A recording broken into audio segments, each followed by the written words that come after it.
वन्दे मातरम् सुजलां सुफलां एक बार फिर से CZMA क्लासेस में आपका स्वागत है। आज हम लोग अपनी सीरीज को आगे बढ़ाते हुए पेपर सेट नंबर 12 करने जा रहे हैं। चलिए स्टार्ट करते हैं क्वेश्चन नंबर 1 से। पहला क्वेश्चन लिखा है, दल बदल कानून किस वर्ष पारित हुआ? हम सभी जानते हैं 1985 ईस्वी को दल बदल का कानून लाया गया। पूछा यह जाता है किस संविधान संशोधन से ये दल बदल का कानून आया? तो संविधान संशोधन 52वां था। 52वां संविधान संशोधन के अंतर्गत सन 1985 ईस्वी में दल बदल का कानून लाया गया। इस समय जो प्रधानमंत्री थे, पीएम जो थे, वो राजीव गांधी थे। राजीव गांधी, मिस्टर राजीव गांधी इस समय प्रधानमंत्री देश के थे। 52वां संविधान संशोधन हुआ 1985 ईस्वी की बात है। सन 1985 ईस्वी में एक अनुसूची बनाई गई, 10वीं अनुसूची। कौन सी अनुसूची? तो यहाँ अनुसूची की बात करें तो 10वीं अनुसूची। 10वीं अनुसूची के अंतर्गत दल बदल का कानून रखा गया। आखिरकार दल बदल लाया गया। दल बदल लाने के पीछे मुख्य कारण ये था कि कई पार्टी मेंबर्स जो होते थे विभिन्न पार्टियों के, वो अपनी पार्टियां बदलते रहते थे। जब वो अपनी पार्टियां बदलते रहते थे, इससे अस्थिरता सरकार के अंदर बनी रहती थी। लगातार पार्टी बदलने से अस्थिर हो जाती थी सरकारें, इसीलिए मजबूरी में दल बदल का कानून लाना पड़ा। बात 1967 की हम लोग करेंगे। इस बात को समझने के लिए 1967 में हरियाणा की हम लोग बात करेंगे। अभी 1967 ईस्वी हरियाणा में एक व्यक्ति हुए ग्यालाल। ग्यालाल ने क्या किया? एक ही दिन में तीन पार्टियां बदल दी। 3 पार्टियां ग्यालाल ने बदली, जिससे सभी लोग, सभी नेता भौचक्का रह गए। इसी के कारण इस प्रक्रिया को आगे बढ़ाकर दल बदल का कानून लाना पड़ा। हरियाणा के ग्यालाल की इस घटना ने सभी को स्तब्ध कर दिया था। 3 बार एक ही दिन में पार्टियां बदल दी। एक दिन में 3 पार्टियों में चले गए थे ग्यालाल दल बदल के। अब हम कुछ अनुच्छेदों की बात कर लेते हैं, आखिरकार इसमें क्या प्रावधान होता है। तो यहाँ समझते हैं आखिर में दल बदल की घटना में क्या क्या हो सकता है। तो 2 अनुच्छेद हमको पढ़ने पड़ेंगे। एक होगा 102(2), आर्टिकल बात करना है, आर्टिकल 102(2), और एक हमारा 191(2). 102(2) में अगर कोई व्यक्ति दल बदल कानून के तहत बाहर निकाल दिया जाता है पार्टी से, तो ये संसद के किसी भी सदन के लिए है। जिस भी व्यक्ति को निकाला जाता है पार्टी से, तो वो संसद के किसी भी सदन के लिए योग्य नहीं होगा। यही नियम आर्टिकल 191(2) के तहत राज्य में लागू होता है। यानी कि राज्य में विधानसभा, विधान परिषद का वो चुनाव लड़ने के योग्य नहीं होगा। 10वीं अनुसूची में ऐसी बातें लिखी हैं। अब अगले क्वेश्चन की तरफ हम लोग चलते हैं। तो अगला क्वेश्चन हमारा लिखा है ये, हुमायूं को किस लड़ाई के बाद भागना पड़ा? हम सभी जानते हैं हुमायूं जो अकबर का पिता है, अकबर के पिता को शेरशाह सूरी ने हराया था 1540 ईस्वी। बात कर रहे हैं अपने कन्नौज की। कन्नौज इत्र नगरी के नाम से मशहूर कन्नौज में ये भयानक युद्ध हुआ था शेरशाह सूरी और हुमायूं के बीच में। हुमायूं को यहाँ से भागना पड़ा था 1540 ईस्वी में। अगला क्वेश्चन है, भारतीय नेपोलियन कौन है? तो भारतीय नेपोलियन के रूप में समुद्रगुप्त को जाना जाता है। समुद्रगुप्त ये गुप्ता वंश के 4थी पीढ़ी के शासक थे। चौथे नंबर के थे समुद्रगुप्त की हम बात कर रहे हैं। गुप्ता डायनेस्टी बड़ी प्रसिद्ध डायनेस्टी हुई है, बड़ा प्रसिद्ध राजवंश है। अगला क्वेश्चन, हिंदुओं और मुसलमानों का समर्थन मिला। तो ये गांधी जी ने शुरुआत की थी असहयोग आंदोलन की। असहयोग आंदोलन, असहयोग आंदोलन 1920 ईस्वी में स्टार्ट किया जाता है गांधी जी के द्वारा। गांधी जी इस आंदोलन में भाग लेते हैं और अली बंधु भी इस आंदोलन में भाग लेते हैं। तो हिंदू मुस्लिम एकता का प्रतीक के रूप में इस आंदोलन को खूब समर्थन मिलता है। बाद में चौरी चौरा की घटना होती है और गांधी जी असहयोग आंदोलन को वापस ले लेते हैं। ये चर्चाएं हमने आधुनिक भारत के जो पाठ हमने किए थे उसमें कर रखी है। क्वेश्चन लिखा है, 5वां INC के किस अधिवेशन में पूर्ण स्वराज्य लक्ष्य बना?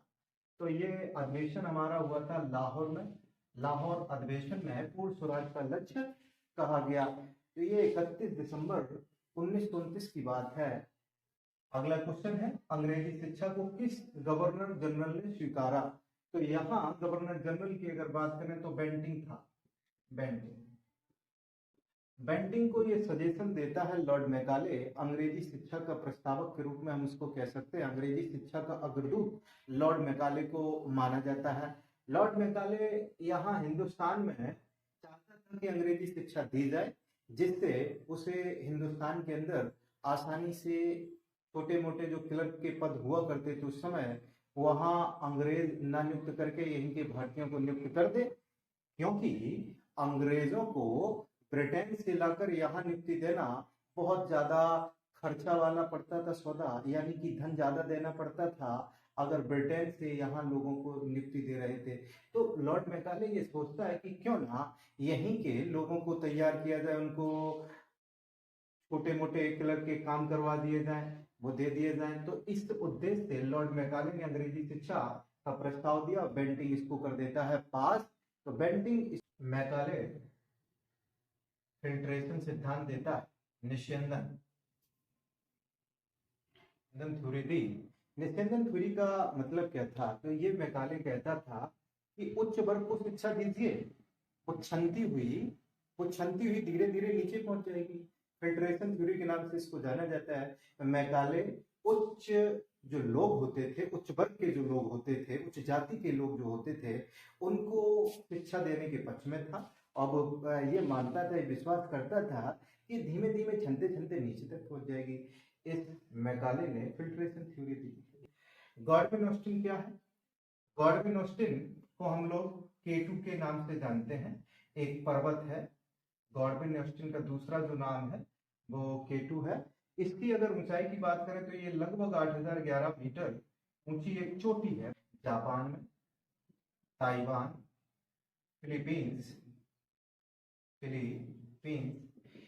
और कह सकते हैं पूर्वी, या बात कर लें पूर्वी चीन की, जापान हो, ताइवान हो, फिलीपींस हो, पूर्वी चीन हो, यहाँ टाइफून की भरमार रहती है। ये प्रशांत महासागर में उगते हैं।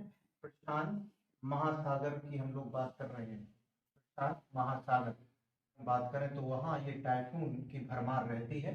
टाइफून बड़े तेजी के साथ चलते हैं और टाइफून जब आता है तो लगभग ये 900 किलोमीटर का दायरा भी कवर कर लेता है। 900 किलोमीटर का दायरा ये कवर कर लेता है typhoon.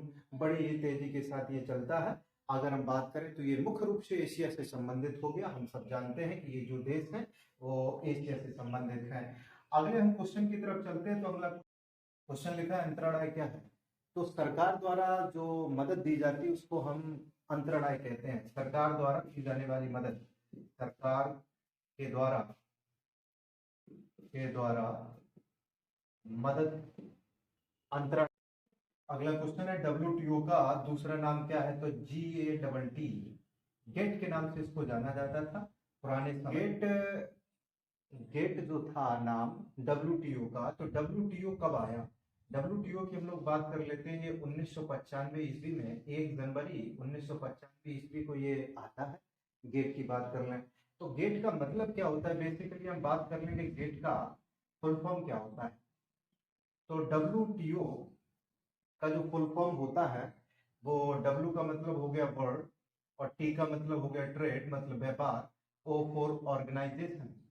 WTO world trade organisation है, विश्व व्यापार संगठन। ये कहाँ से संबंधित है? तो हम बात कर रहे हैं तो ये पूरे विश्व में जो व्यापार होता है उसके ऊपर निगरानी रखता है। ये कर ऑर्गेनाइजेशन का मुख्यालय जिनेवा में है। जिनेवा कहाँ पड़ता है? तो स्विट्जरलैंड।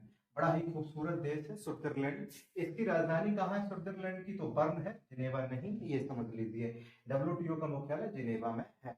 अगले क्वेश्चन की तरफ चलते हैं। तो अगले क्वेश्चन में लिखा है, राष्ट्रपति द्वारा वित्त आयोग का गठन कितने वर्षों के लिए होता है? तो कितने वर्षों में होता है? तो 5 वर्ष के लिए वित्त आयोग का गठन किया जाता है। 5 वर्ष के लिए, 280 के अंतर्गत 5 वर्ष के लिए राष्ट्रपति जी नियुक्ति देते हैं वित्त आयोग को। अगला आखिरी क्वेश्चन लिखा है, संविधान के निर्माताओं के मनोभाव और आदर्श कहाँ दिखते हैं? भाव और आदर्श की अगर बात करें तो उद्देश्यता में दिखते हैं। कहाँ? उद्देश्यता के ऊपर प्रभाव किसका है? तो ऑस्ट्रेलिया के संविधान का।